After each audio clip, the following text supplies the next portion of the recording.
पढ़ेंगे अवतल दर्पण द्वारा प्रतिबिंब बनाने का नियम। ठीक है, इसका फिगर बनेगा, समझिए आप लोग। यहाँ पे हेडिंग दे रहे हैं, अवतल दर्पण द्वारा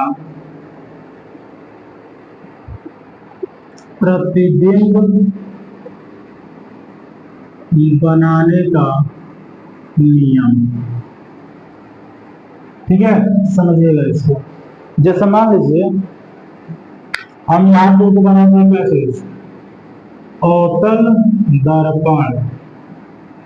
ठीक है, और ये आपका हो गया क्या चीज, मुख्य अक्ष, जिसका ये हो गया ध्रुव, इधर का होगा एफ, और फिर यहाँ पे क्या होगा, केंद्र। ठीक है ना।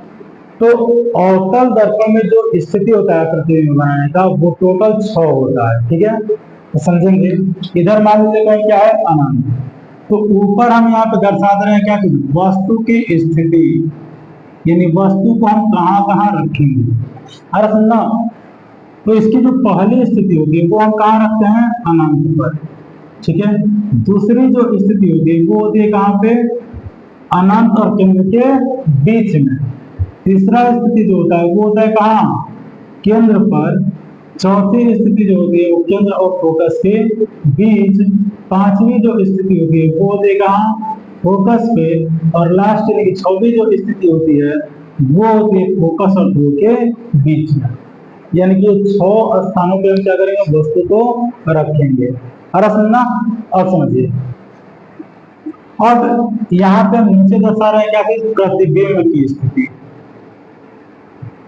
ठीक है, यानी कि अब इनका प्रतिबिंब बनेगा कहाँ, तो ध्यान दीजिएगा।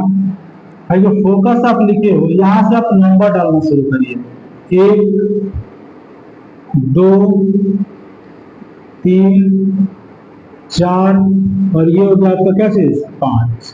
ठीक है ना। तो अब हमें करना क्या है कि बस हमें नंबर को मिलाना है। ठीक है, जैसे मान लीजिए कि वस्तु हम कहाँ रखे हैं, पहले का अनंत पे रखे हैं, तो नीचे क्या है, सब प्रतिबिंब है। अरे सुनना, तो जब अनंत पे रखेंगे तो आप नंबर मिलाइए, कहाँ पे, फोकस पे।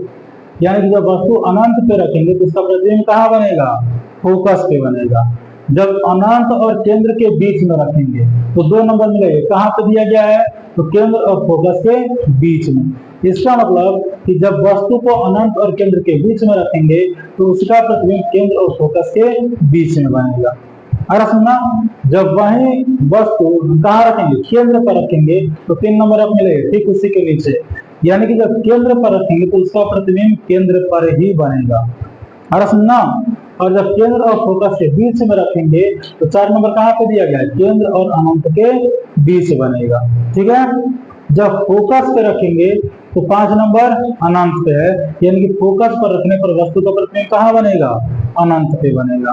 तो दिक्कत रह गया 6वां। तो 6वां जो प्रतिबिंब बनता है ये दर्पण के पीछे बनता है, ठीक ना, अर्थात इधर बनेगा। और बताया गया था कि जो दर्पण के पीछे बनेगा वो बना प्रतिबिंब सदैव क्या होता है, आभासी होता है।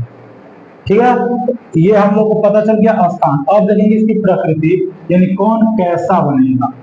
तो ध्यान दीजिए, पहला से लेकर के 5वां तक जो देखिए दर्पण के सामने बना है, और जो सामने बनता है वो क्या होता है, वास्तविक होता है। और वास्तविक के साथ हम बताएं क्या चीज, उल्टा। ठीक है ना। 6वां जो है दर्पण के पीछे बना है, इसलिए क्या होगा, आभासी और सीधा। ठीक है, और देखेंगे बड़ा छोटा। तो आप देखे होंगे कि दर्पण से जितने दूरी पे हम वस्तु रखेंगे उसका प्रतिबिंब उतना ही क्या बनता है, छोटा बनता है।